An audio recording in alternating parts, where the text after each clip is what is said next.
Glórias a Deus, louvado seja o nome daquele que vive e que reina para todos sempre. Meus amados irmãos, que Deus abençoe a sua vida grandemente, passando mais uma vez para compartilhar um pouquinho do maná do céu.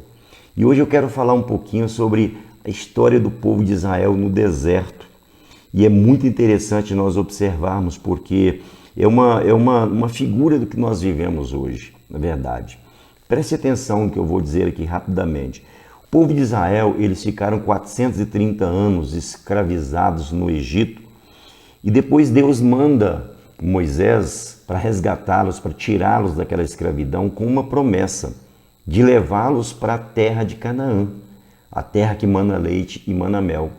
Mas antes que eles chegassem na terra de Canaã, ou antes que eles herdassem ou tomassem posse da promessa, eles precisaram passar pelo deserto. A nossa vida é mais ou menos assim, a nossa caminhada é mais ou menos assim. Nós estávamos no mundo, que é um tipo do Egito, escravidão, escravizados pelo pecado, pelo diabo, e Deus, através de Jesus, nos deu uma promessa de nos levar para Nova Jerusalém, uma cidade que tem ruas de ouro e cristal, onde Jesus vai enxugar todas as lágrimas dos nossos olhos, onde não vai haver mais nem morte, nem choro, nem dor, nem pranto, nem nada.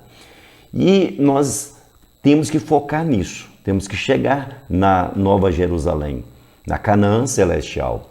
Só que nós não podemos nos esquecer que assim como o povo de Israel, ao sair do Egito, eles tiveram que passar pelo deserto para chegar em Canaã, nós também temos que enfrentar um deserto. E nós, neste momento, estamos em um deserto. E nesse deserto, nós enfrentamos dificuldades, assim como o povo de Israel enfrentou, obstáculos, adversidades, muitas adversidades. São as adversidades que a gente enfrenta hoje, andando por esse deserto, que é o mundo que nós estamos nele, mas com um alvo, com um objetivo de chegar na Canaã celestial. Mas uma coisa me chama a atenção, porque o trajeto do Egito até Canaã, ele não era tão distante assim, ele não era tão longe assim, era um pouco mais de 600 quilômetros, o povo poderia fazer em 3 meses, não é? E aí a gente começa a questionar e perguntar, então por que eles levaram 40 anos? Exatamente por causa da rebeldia do povo. E eles, na verdade, eles já tinham chegado lá. Em pouco mais de 3 meses, eles já estavam às margens do Rio Jordão para atravessar e chegar na Terra Prometida. Era só atravessar o Rio Jordão e já estavam em Canaã.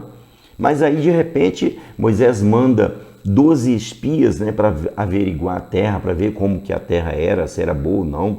E aqueles 12 espias, eles vão e ficam ali 40 dias andando pela terra de Canaã.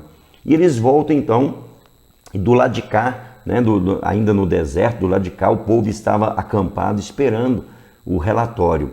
Então esses 12 homens, eles se aproximam para trazer o relatório, e o povo, imagina a ansiedade daquele povo, para ouvir o relatório, para ouvir as notícias da terra que eles herdariam.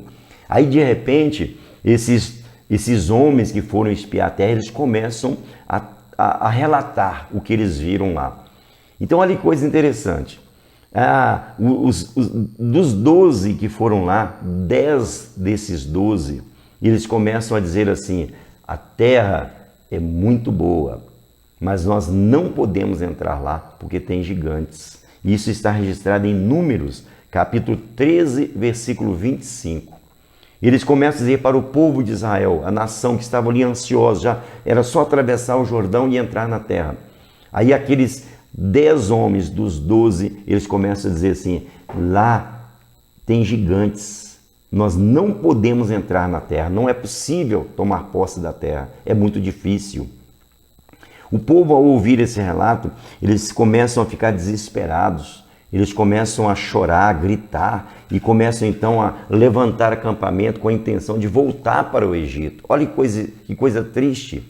Eles tinham saído de uma escravidão do Egito de 430 anos e agora eles começam a dizer, vamos voltar para o Egito, ou seja, vamos voltar para a escravidão, vamos voltar de novo para o passado.